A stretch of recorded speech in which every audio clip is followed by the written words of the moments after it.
I am told that when in Rome, you are to do as what? The Romans do. And knowing that tonight we're getting ready for Vacation Bible School and our theme is Jesus came to get messy, and knowing that around me would be a mess, okay, it's still a mess, but knowing that around me would be a mess, what I thought I would do is try to find a passage of Scripture that talks about Jesus getting messy, and I have done so. And so if you've got your Bibles, we'll be in the book of John this morning, chapter 13. Now, if you're familiar with my teaching ministry or not familiar with my teaching ministry, let me explain a little bit of what I try to do when I select passages for us to study. I kind of spend about 25% of the time, or try to spend 25% of the time, studying through the Old Testament. And what I will try to do is go book by book, or actually verse by verse throughout the Old Testament, pick a passage and try to stay there for 6-8 weeks or so, and try to go verse by verse, do some exegetical, expository work. Now, I don't do that for long periods of time. I'm not going to start a book and then spend 17 years in it, because I have a tendency to think that people kind of get a little lost in that by the year 7 in the book of Numbers or something like that. So what I try to do is I try to mix that up, and I'll spend 25% of my time in the Old Testament, 25% of my time in one of the New Testament writings, one of the letters, and then about 25% of the time doing kind of a topical study based upon what's going on in the culture or whatever I think that we need to hear as a congregation. And then 25% of the time I will try to spend in one of the Gospels. And since I've been here the last 3.5 years, I will go back and default to the book of John. And after being here 3.5 years, we're now all the way up to John chapter 13. So you can kind of see we're going to be going very slowly through that. What's funny is we do have some guests who will come join us every once in a while or on a regular basis the same week out of every year. And I remember last year this couple coming, and they said to me, we've been here now 3 years in a row, and you're still in the book of John. Do you preach out of anything besides the book of John? And I'm like, yes, I try to preach out of all of those things, but because of the way that the nature of things are, it just so happened that they were in the book of John in all of those times. Well, we're going to go back to the book of John today, and we're going to pick up in John chapter 13, where we find this writing, or these words. It says, "It was just before the Passover feast, and Jesus knew that the time had come for him to leave this world and to go to the Father. Having loved his own who were in the world, he now showed them the full extent of his love." Well, when you come to the book of John, chapter 13, we are getting to the point that Jesus in his entire ministry now has moved away from Galilee. It's now focused on the time in Jerusalem, and really from here on out, the way that John is going to organize the story, things are going to pick up steam very quickly as we go from this point to his crucifixion in a short period of time. In fact, you'll notice here that it talks about the Passover feast. And with the Passover feast, this was at the time that many of the Jews, in fact, if you were a male Jew, you had a responsibility, an obligation to go to Jerusalem to worship in the temple. This was one of 3 major feasts, and it's at this time that Jesus calls together a meal or a dinner with his disciples. Now, let me tell you just a couple of things very quickly, kind of to the side of this, that when you come to the book of John, John is a little bit different than the other Gospels that we have. When you look at the other 3 Gospels, Matthew, Mark, and Luke, those Gospels are very, very similar. They are similar in their content. They are similar in the way that they tell the stories chronologically. In fact, they are so similar that theologians have come up with a name for those 3 together, and they are called, anybody know what those are called, those 3?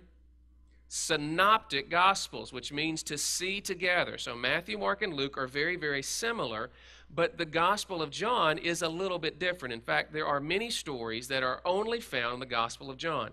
Part of the reason for this is that John probably was writing a little bit later, and he was kind of organizing things. He was kind of seeing the way that the church was developing, and he was picking out particular stories that he wanted to communicate. Also, with that kind of understanding, he doesn't always take things as chronologically as the other gospel writers do. Because at the Last Supper, this last meal that the disciples have, it's within a 24-hour time frame that Jesus moves from the Last Supper to the crucifixion. Now, if you're a really, really deep biblical scholar, and you've really gone beyond just the surface Sunday morning and even beyond the old Sunday night and Wednesday night format, you'll know that there is some discrepancy on the time frame that the synoptics give for this last Passion Week in difference of what John gives. And all that you really need to know is that Matthew, Mark, and Luke are keeping time differently than John is keeping time. Because in one of the cultures, in the northern part of the country, the Jews were keeping it in a different way with a sunset to sunset, while in the south, around Jerusalem, they were keeping it from sunrise to sunrise. So I just tell you all those things, not to confuse you this morning, but just so that you'll know if you're ever out there listening to some liberal scholarship, or you're watching the television and they've got some kind of Bible thing going on the National Geographic Channel or Discovery Channel, they'll point out all of these things that are apparently discrepancies, but oftentimes we don't tell you about them. So what I want to say to you is that God's Word is right, it is true, it is inerrant, and if there's a misunderstanding or a discrepancy, it's because you haven't done your homework to know what's behind all of that, okay? Can I just say that? Just kind of encourage you and challenge you, because today you'll watch at these scholars, and they will come up with all these strange understandings of things and point out discrepancies that, yes, are discrepancies unless you understand what's going on behind the scenes. So I want to tell you that as we set up this Passion Week of what's going on in Christ's life. Now, in order to also understand that, we've got to know something about the Passover feast, because that is a time marker that John gives us for the rest of the story, and it's really, really important because it really communicates about what Jesus is going to do from that moment until the end. Now, the Passover feast was something that was instituted among the Hebrews about 1,500 years before Jesus Christ living on the earth. It was instituted during the time that the Hebrews were enslaved by the Egyptians. You remember the story, hopefully a little bit, that Moses has to go to the Pharaoh, and he's got to sing the little song, "Let my people go," right? You've heard the little song that Moses sang to them when he went up there, "Let my people go." And so he sang the little song, right, and Pharaoh wasn't impressed, and so Moses said some bad things are going to happen, and then a series of 10 plagues happen that are bad things, and all kind of strange things happen. Can you remember any of the plagues that happened that God poured down upon the Egyptians? Anything that you can recall? You can just shout it out. Yeah, you're all exactly right. And at the last one of those, after they did all those 9, there was this last 10th one, which was going to be the death of the firstborn of everybody in the country, in all of that land of Egypt and among the Hebrews. And so what God did is he informed Moses that that's what was going to happen. And so he told Moses to gather up all the people, all of the Jews, and to gather for themselves a lamb, a spotless lamb that was certified by the priests as being perfect. And they're supposed to bring that little cuddly little lamb in and keep it as a pet for a few days. And then after a few days, their responsibility for the dad was to do what? Yeah, kill the lamb and be real popular among all the children, as they had, Fuzzy or Wally or whatever they're going to call the lamb. Now that animal has to be killed, and then they take that blood of that animal and they put it on the doorpost, on the sides and on the top, because what was going to happen was this final statement of God to Pharaoh was that I'm coming with this death angel, and this death angel is going to come throughout all of the land of Egypt. And anybody or anything, in fact, that was the firstborn is going to be struck down, including Pharaoh's who? Son, which finally is what caused Pharaoh to get rid of everybody. And in fact, not just got rid of all the slaves, but encouraged them to loot his own people and take whatever you want, just get out of here.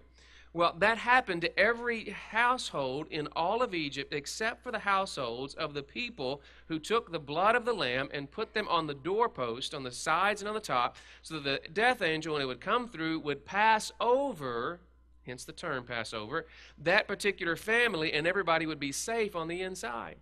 Now, this was such a critical moment in the life of the Hebrews in keeping the Jewish unity that the people, under God's command, would every year celebrate this as one of the 3 main festivals. So every year, this would be something that the Jews would do, and they'd been doing it for 1,500 years when we come to our text now. What's interesting, I did a little bit of research, and what's interesting that up until the last few years at least, there was a group of people who claimed to be Samaritans, who were kind of an offshoot of the Jews that were kind of got intermarried with other people and kind of lost a little bit of their history. But there are a group of people who trace their history back to this and still perform this ceremony on a yearly basis. There's about 30 families apparently that gather and do this exact same thing that they've been doing for thousands of years now. Well, it's at this time that everybody has come to Jerusalem. The city is filled with millions of people practically. In fact, at least several million, we are told, would go there. Can you imagine all of the lambs that were being slain for 1 million people when you took one for each family and household? And so what's happening is all this craziness is happening in town, and Jesus gathers his own disciples, and he has this meal with them. And in that meal, they gather together, and verse 2 says, the evening meal was being served at this time.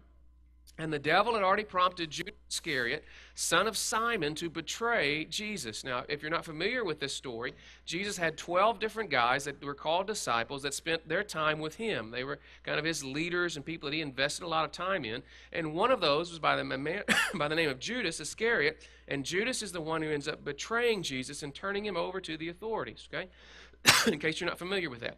And so what happens here, Jesus knows this is going to happen, and he knows that the Father had put all things under his power, and so they've gathered for this meal. One other thing, and I'll keep telling the story, but there's so many things behind this to kind of bring you up to speed, is that when John tells this story, he tells this story of the Last Supper or the Lord's Supper, but he doesn't mention the elements that we talked about last week. Only Matthew, Mark, and Luke talk about the bread and the wine being a part of this meal.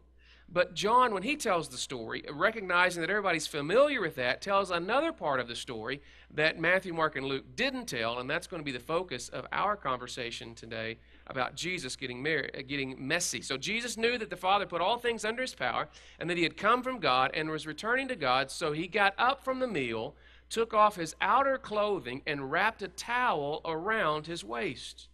And after that, he poured water into a basin and began to wash his disciples' feet, drying them with the towel that was wrapped around him.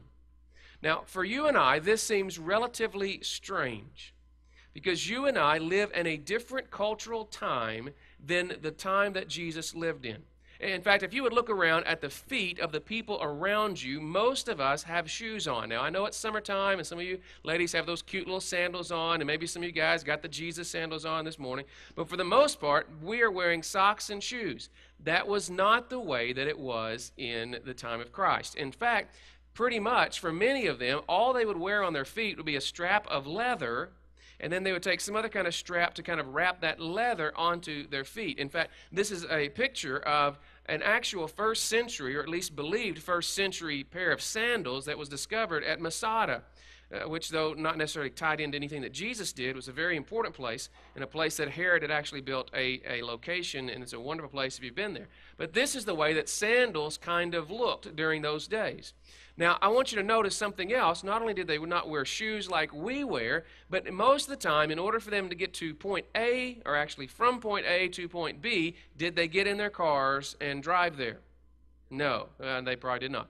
Did they get on their bicycles and ride a bicycle from point A to point B? No, typically not. So how did they get from point A to point B? Most of the time, they what? They walked. And so anytime that you're walking with sandals, you know what happens to your feet, right? They get a little dirty.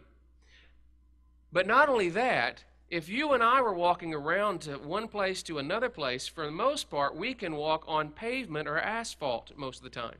Now, I know the Romans did have some roads that did have concrete. They were the first original people for the highway system. But for the most part, they were walking on dirt paths that would be very dry, and that all of that sand and dust would kind of get on their feet, which would make their feet what? Dirty and messy. But not only that, do you think they were the only people that were walking on that road path system? No. What else was walking on that road path system? Animals were walking on that, right? And what do animals do? Well, never mind. You probably got that picture. But you've seen the parades, right, where they've got the horses, right? And you see the marching band who always gets to follow the horses, right? And you see the marching band coming like this, and then you see a whole line of them kind of go like this, and then they come back in line, and they go back that. Yeah, that's exactly what you are probably running into on your daily basis. And so what would that do to your feet? Don't answer that question. Just think about what's that going to do to your feet. Now, what's even more difficult about that, and what's very interesting, is that there was a custom during this time, because of those things, that there would be a servant who would be a slave, in fact, the person not even typically hired, but probably the lowest person on the totem pole in the system, and their job would be to wash people's feet for the mealtime. Now, that is extremely important, not only because of the things that they're walking in and the dirtiness and all the other things that are on there, but you've also got to understand that they did not get together and eat a meal the way that we eat a meal, right? Most of the time, unless you're going to Nakado's or some fancy kind of cultural restaurant, we find a table and we get a chair and we sit at the table, right? Don't you normally do that? And if you're sitting there at the table, you're not really nose to feet to that person that you've got at your table, right? In fact, you can have smelly feet and kind of get away with it in our culture because you're eating at a dinner table because your feet are down there on the floor, but you're kind of up here. And if you've got that table that's at the restaurant here at McFarland's, your feet are a long way from your table as that table keeps going up and up. And it's always fun to get a table beside that table and watch what happens. If you don't know what I'm talking about, don't even worry about it. But it's kind of fun to do that. But that's not the way that they ate. In fact, the Scripture says they would eat by reclining. I'm not going to get on the floor and demonstrate that for you, but what they would do is they would kind of lay down on their side and kind of prop themselves up by one hand to hold themselves up and eat with the other hand. In fact, oftentimes what they would do is they'd kind of have a U-shaped table, and the most important people would kind of sit at the front of the U, not in the middle of the U. Now, I know Leonardo da Vinci painted this painting of the Last Supper. I know that, and he's got Jesus in the middle and all that kind of stuff. Didn't quite work out that way. But what would happen is they would kind of lay down, and as if I'm laying down, think about you're laying down on some cushions around a table. Where likely are your feet going to be, possibly? Yeah, there's a better chance that maybe after you've been laying down here for a little while that you're going to have to turn over and go the other way, and then you've got to move your body. Sometimes you would lay like this, sometimes you would lay like that, but there's a higher possibility of your feet flying into somebody else's face in that culture while you're having dinner. And where were you had just been walking? Yeah, in the dirt, in the sand, in the dust, and then with the animals that are all around there. So this became a really important thing for you and I. It doesn't seem like a big deal because we kind of sit in our nice little tables, eat our little dinner, but for them, you might have foot to face in this. In fact, your feet might look something like this. Now, I know I could find a lot more gross feet, but I know some of you are a little squeamish, so I didn't want to do that. This kind of gives you just an idea. Imagine if you're laying down beside this guy having dinner, and he rolls around and throws his feet right in front of you. You're not hungry anymore all of a sudden. Maybe that's the reason everybody was skinny at that time, because they smelled all that. So what would happen was, because of this nature, there would be somebody whose job it was when a person came in to sit down and wash their feet. What's interesting about this text, though, is that when we come here, it says, as the meal as being served. Go back and look at that. In John chapter 13, it says, as the meal is being served, and maybe, apparently, there has been nobody there designated to wash feet. Very interesting about this. And so we're waiting and we're waiting. It was a cultural custom that some slave would be there, not the important person, but a slave to wash the feet. And apparently we've gotten to the point that the meal is there and we're ready to eat, and it seems as if nobody has washed their feet. Now, I think that's very interesting because the disciples always had this argument. If you kind of follow their stories, the disciples are always arguing about who is the most important. Now, I know you and I never get into these kind of discussions or arguments or those kind of things, but the disciples constantly are concerned about who is going to be the greatest, and because of that, they may be waiting around for somebody to wash their feet, or maybe they're talking about it. We don't know exactly what's going on in the subcontext of this, but here's what we know. Jesus recognizes that he's got disciples that have dirty feet, and so he himself takes it upon himself to begin to wash the disciples' feet. Again, this is not something that the host does. The host provides somebody to do that for you as a slave or somebody that is hired to do that, but never would the important person hosting the meal do that because this is the least thing to do. And so Jesus gathers himself and begins to wash the feet of the disciples. And so he goes to one of them and he does that. He goes to another one. We're not told exactly how many he does, but he comes to Simon Peter, who is always running his mouth. I love Simon because Simon speaks first, thinks later. And so he comes to Simon, and Simon says, Lord, are you going to wash my feet? And Jesus replied, you do not realize now what I'm doing, but later you will understand it. Did Jesus answer his question? No. You know what? Sometimes Jesus is not interested in answering your question. I know you're really interested in getting the answer that you want from Jesus, but he's not always as interested in giving you the answer that you want. A little frustrating, isn't it? Anybody been frustrated by God because you ask a question, he doesn't answer? Tough. That's the way God is, okay? You don't get to do that. So he's saying to him, and Jesus says, you don't realize, but you'll understand it later. And then Peter says, no, you will never wash my feet. Oh, I love Peter, don't you? Have you ever told God you're never going to do something? You ever said that to God? Yeah, some of you have because you're laughing at that. And this is what Peter is saying. And then Jesus answered very quickly, unless I wash you, you have no part with me. And then Peter looks like he's making a great statement. I mean, we use this as this great statement of faith when Peter says, well, if that's the case, not just my feet, but my hands and my head as well. That sounds pretty pious, doesn't it? Except you really think about that. Peter then tells Jesus what he wants Jesus to do for him and how to do that. Isn't that funny how we are about that? He's telling, you thought this was a great statement. Hey, do this, do this, do this. Well, if that's the case, have you ever been guilty of telling Jesus exactly what you want done in your life? Have you ever been guilty of that? Well, Jesus, okay, if that's the way it's going to be, Jesus, then I want you to do A, B, C, and D. And then Jesus tries to explain to him, hey, a person who has had a bath needs only to wash his feet. His whole body is clean. He's saying, Peter, look, you took a shower. No, not literally, but you were clean before you got over here. It's not that you're dirty and I'm washing all of you, because hopefully, unless you're in Missouri where the humidity is 95 degrees and percent of 95 degrees, you may not have gotten so dirty over here. It's just your feet. And so you are clean, and all I've got to do is wash your feet, though not every one of you is clean, for he knew he was going to betray him, and that was why he said not everyone was clean. I want you to understand that Jesus ends up washing all of the disciples' feet in this, even the feet of Judas. He goes on to say then, when he had finished washing their feet, he put on his clothes and returned to his place and said, does anybody know what I just did? Not exactly. That's not exactly what Jesus said, but isn't it pretty close?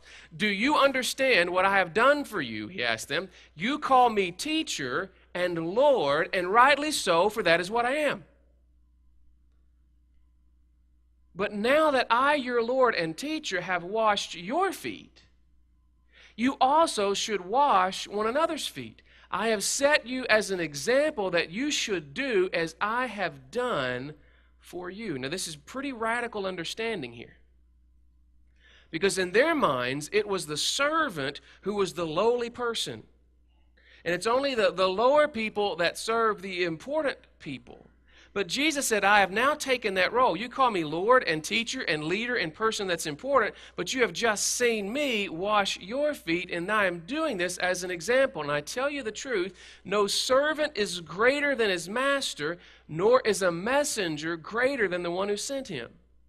Jesus is saying, look, if the master has done something, the owner of the slave has done something, it means that it is no longer beneath the master to do that. And so if you are a servant and you have seen your master do something, then you as a servant can't refuse that. You can't say, well, that's too dirty for me. That's too messy for me. I don't know if you really know how messy feet can get. But the concept here is that, guys, you were arguing about who's the most important. I've already showed you that the most important in the room is me. You guys have acknowledged that. I have gone and done this. And so if I have done this, you should be at least willing to do that.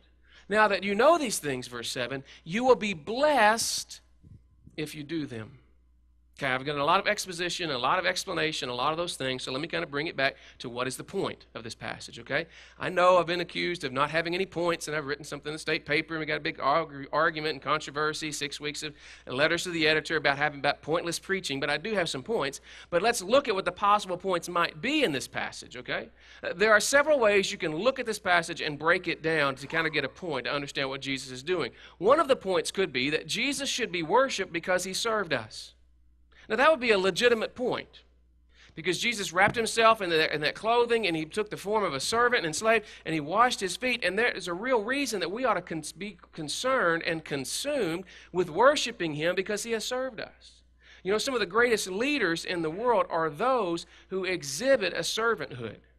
It's been told that in George Washington, when he had his troops captured in a sense, or kind of trapped, I guess is a better term, at Valley Forge, that one of the things that he would spend time doing is spending time with his troops, and actually slept in the same conditions as the troops do, because there's something important, something powerful when the leader comes down and talks with the people who are following. There's something powerful that happens in there, and this is a reminder that we have a God, though he is in charge of all things, would spend his time wanting to talk with us and wanting to serve us and be a part of us. Now that would be a good point, wouldn't it?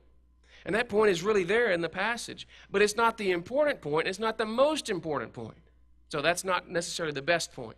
Another point that you could look at is that how good it is to have clean feet. I mean, you think about the disciples. They all had stinky feet, and now just on the surface level of things, now they have clean feet. You know, last week we had a great party at Moonshine Beach as a church, and we had this great experience, a lot of food. And by the way, tell Bert Burkett and his team thank you for all the work that they did. They did a great job getting everything ready. But there's something about walking on the beach and getting that sand in between your toes, just that sandy feeling. You know what I'm talking about? In fact, I myself went over to this shower several times at Moonshine Beach that had the little faucet not up here, but where do they put the faucet sometimes at the beach? Put it like really low there so you can have clean feet, because there's nothing like clean feet. Well, that might be part of the story, but you can also look at this, that when Jesus is talking about Peter, he's talking not about having clean feet, but having salvation, because what Christ has done is that Christ took all the messiness of our life, all the sinfulness on our life, and when he went to the cross, God poured out his wrath upon that, and then God gives us through Christ his cleanliness, his salvation, his perfection, and gives it to us so that when God looks at us, he doesn't see us and our messiness, but he sees the order and the perfection of Christ. Now that would be a great point, right? I mean, all messages are supposed to go back to the cross, right? Every time you preach a sermon, no matter where it is, we get back to the cross and Jesus. And that is a really good point, but it's not the most important point. In fact, it's not the reason that Jesus did what he did at this moment. So if that's not a good point, maybe this would be a good point. We are to get messy washing each other's feet. In fact, there are some denominations, some friends, some within the Christian realm that have foot washing as a part of their regular services. It's something they do as part of their rituals. Some denominations have friends in the Christian realm have elevated this to an ordinance to be on the same level of taking the Lord's Supper and the same level as baptism. Now, you and I do not believe that that is what Jesus is teaching. We do not believe that he's instituting something here because of the cultural understanding, the cultural context, but there is something powerful. We have to admit there is something powerful about being in a service where somebody is washing somebody else's feet. Have you ever been a part of a service that was done that? Very moving time. I've been a part of services where that's happened to me or I've done that to somebody else. That's an important thing. But the value there is not washing some other person's feet. It's the humility that goes with that. It's the service that goes with that. And so that is something you could take from the passage. And we have people that will believe very similar to us in many ways, will institute this. And while I'll say that's not a bad thing, I don't think that's what Jesus is trying to do. If he was, I would, even though if it's spoken one time in Scripture, it's true and accurate and real, but I think if Jesus really wanted us to do this on a regular basis, that we'd find it in more than just one place in the Scripture, since we got 4 Gospels. But I'm not going to argue about that with you, but that is a good point, but there should be more to that. He did say this should be an example for you to do that. So another thing that we could think about is that we're